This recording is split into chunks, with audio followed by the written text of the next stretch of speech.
ಎಲ್ಲರಿಗೂ ನಮಸ್ಕಾರ. Welcome to Sandhya Shetty's kitchen. ಇವತ್ತಿನ ವಿಡಿಯೋದಲ್ಲಿ ಬನಾನಾ ಮಿಲ್ಕ್ ಶೇಕ್ ಹೇಗೆ ಮಾಡೋದು ಅಂತ ನೋಡೋಣ. ನಾನು ಇದನ್ನು ಚಾಕ್ಲೇಟ್ ಫ್ಲೇವರಲ್ಲಿ ಮಾಡ್ತಾ ಇದ್ದೀನಿ. ಮಕ್ಕಳಿಗೆ ಇದನ್ನು ಮಾಡಿಕೊಟ್ರೆ ತುಂಬಾ ಇಷ್ಟಪಡ್ತಾರೆ. ಟೇಸ್ಟ್ ತುಂಬ ಚೆನ್ನಾಗಿ ಬರುತ್ತೆ, ಹಾಗೆಯೇ ಆರೋಗ್ಯಕರವಾಗಿಯೂ ಇರುತ್ತೆ. ಬನ್ನಿ ಹಾಗಿದ್ರೆ ರೆಸಿಪಿ ಹೇಗಿದೆ ಅಂತ ನೋಡೋಣ.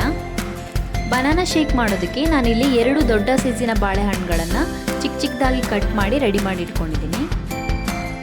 ಹಾಗೆಯೇ 4 ರಿಂದ 5 ಚಮಚ ಆಗುವಷ್ಟು ಸಕ್ಕರೆನ ತೊಗೊಂಡಿದ್ದೀನಿ. 10 ರಿಂದ 12 ಬಾದಾಮಿ, ಹಾಗೆಯೇ 10 ರಿಂದ 12 ಗೋಡಂಬಿ, 1/4 ಚಮಚ ಆಗುವಷ್ಟು ಏಲಕ್ಕಿ ಪುಡಿ. ನಾನು ಇದನ್ನು ಚಾಕ್ಲೇಟ್ ಫ್ಲೇವರಲ್ಲಿ ಮಾಡ್ತಾ ಇರೋದ್ರಿಂದ ನಾನು 3 ಚಿಕ್ಕ ಪೀಸ್ನ ಚಾಕ್ಲೇಟ್ನ ತೊಗೊಂಡಿದ್ದೀನಿ.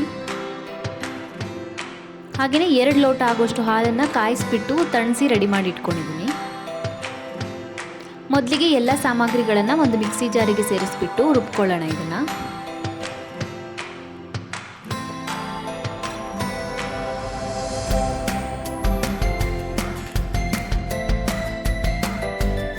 ಇನ್ನೂ ಹೆಲ್ದಿಯಾಗಿ ಬೇಕು ಅಂದರೆ ಸಕ್ಕರೆ ಬದಲಿಗೆ ಬೆಲ್ಲ ಯೂಸ್ ಮಾಡ್ಬೋದು ಅಥವಾ ಜೇನುತುಪ್ಪ ಯೂಸ್ ಮಾಡ್ಬೋದು. ಎಲ್ಲ ಐಟಮ್ಗಳನ್ನು ಸೇರಿಸ್ಕೊಂಡಿದ್ದೀನಿ. ಇವಾಗ ನುಣ್ಣಗೆ ರುಬ್ಕೊಳ್ಬೇಕು. ನಾನು ಇದನ್ನು ರುಬ್ಬಿ ರೆಡಿ ಮಾಡಿ ಇಟ್ಕೊಂಡಿದ್ದೀನಿ. ರೆಡಿಯಾಗಿದೆ ಇದು ಗ್ರೈಂಡ್ ಆಗಿಬಿಟ್ಟು. ಇವಾಗ ಇದನ್ನು ಸರ್ವ್ ಮಾಡ್ಕೊಳ್ಳೋಣ. ನಾನೊಂದು ಅರ್ಧ ಲೀಟ್ರ್ ಹಾಲನ್ನು ಯೂಸ್ ಮಾಡಿದ್ದೀನಿ. 2 ಗ್ಲಾಸ್ ಆಗುವಷ್ಟಿದೆ ಇದು.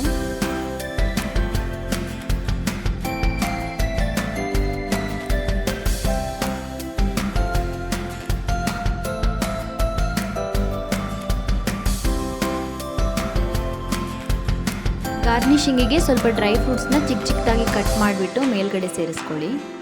ನಾನು ಸ್ವಲ್ಪ ಬಾದಾಮಿ ಹಾಗೆ ಗೋಡಂಬಿನ ಚಿಕ್ಕ ಚಿಕ್ಕದಾಗಿ ಕಟ್ ಮಾಡಿಬಿಟ್ಟು ಆ್ಯಡ್ ಮಾಡ್ತಾಯಿದ್ದೀನಿ. ಆಪ್ಷನಲ್ ಇದು, ಹಾಕಿಲ್ಲ ಅಂದರೂ ಟೇಸ್ಟ್ ತುಂಬ ಚೆನ್ನಾಗಿ ಬರುತ್ತೆ.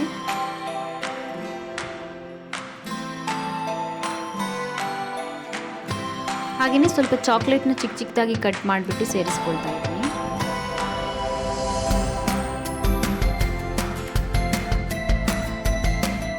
ತುಂಬಾ ರುಚಿಕರವಾಗಿರುವಂತಹ ಚಾಕ್ಲೇಟ್ ಫ್ಲೇವರ್ನ ಬಾಳೆಹಣ್ಣಿನ ಮಿಲ್ಕ್ ಶೇಕ್ ಇವಾಗ ಸರ್ವ್ ಮಾಡಲಿಕ್ಕೆ ತಯಾರಾಗಿದೆ. Thank you for watching my video. ನಿಮಗೆ ವಿಡಿಯೋ ಇಷ್ಟವಾಗಿದ್ದರೆ ಲೈಕ್ ಮಾಡಿ, ಶೇರ್ ಮಾಡಿ, ಹಾಗೆಯೇ ನನ್ನ ಚಾನಲನ್ನು ಸಬ್ಸ್ಕ್ರೈಬ್ ಮಾಡೋದನ್ನು ಮರಿಬೇಡಿ.